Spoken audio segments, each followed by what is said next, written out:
If you're looking for a fun activity to do with the kids in the garden, Linda Garvad of Sort of Seedlings has just the project for you.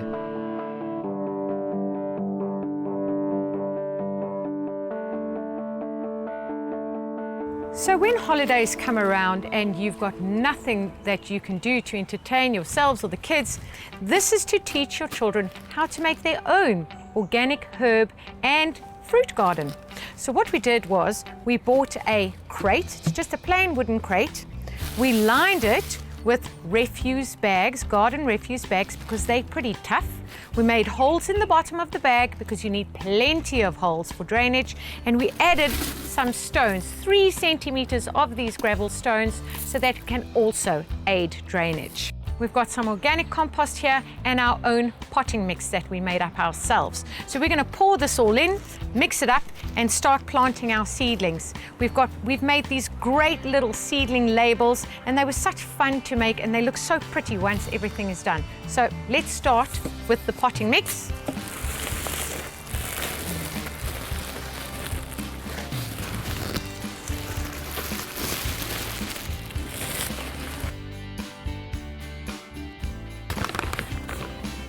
We've even got some little earthworms in here. So we're off to a good start.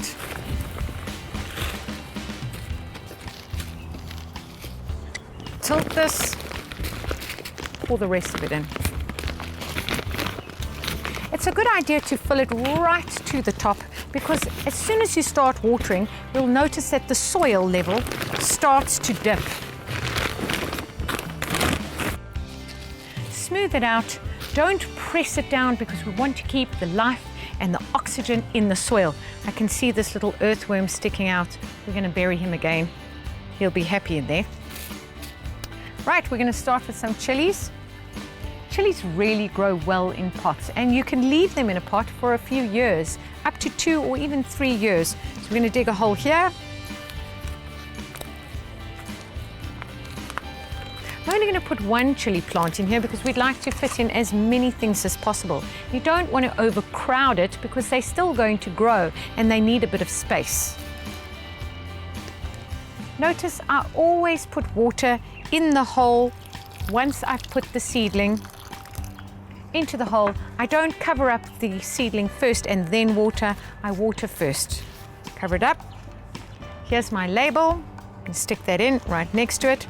Next, some lettuce. Now, the great thing about lettuce is they don't mind growing closely together, and they grow really quickly. So if we plant these now, in about 2 weeks' time, you'll be able to harvest your lettuce leaf. This is a cut and come again variety. What that means is it doesn't make a head.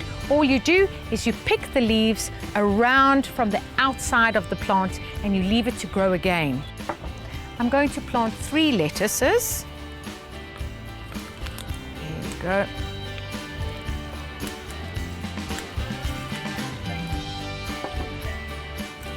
Last one. There you go. Isn't that looking so cute already?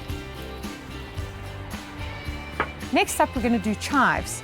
Now, the great thing about chives is that you can plant them relatively close together as well. So we're going to plant 2 plants, and all you do is clip off how much you need for your salad or a garnish, and you leave the plant to grow. It can last quite some time, so look after your vegetables and they'll look after you.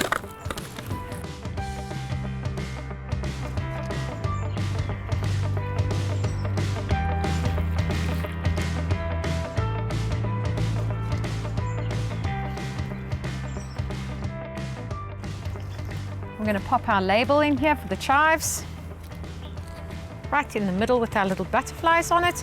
And lastly, we're going to do is the strawberry. This needs to be quite a deep hole, because you can see this is quite a big pot. And the great thing about strawberries is they don't mind to be planted in a small area like this.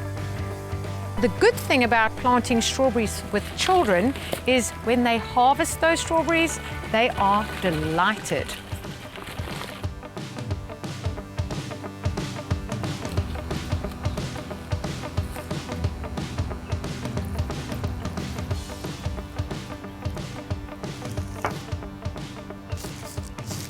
There we have it. We've got our 3 lettuce seedlings, 2 chives, 1 strawberry, and a chili plant. You can see there's a bit of a space that we've left around the chili plant because this is going to grow to about 20 or even 30 centimeters tall and about 20 centimeters wide. So we've left the space open, giving the chili plant good space to grow.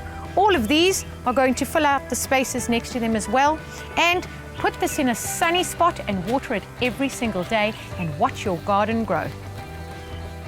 The last thing you do once you've planted up the whole garden and everything is in place, it's a good idea to trim the plastic away from the edges and stick them down slightly on the sides, cover them with a bit of soil so that it neatens things up and looks really pretty and attractive.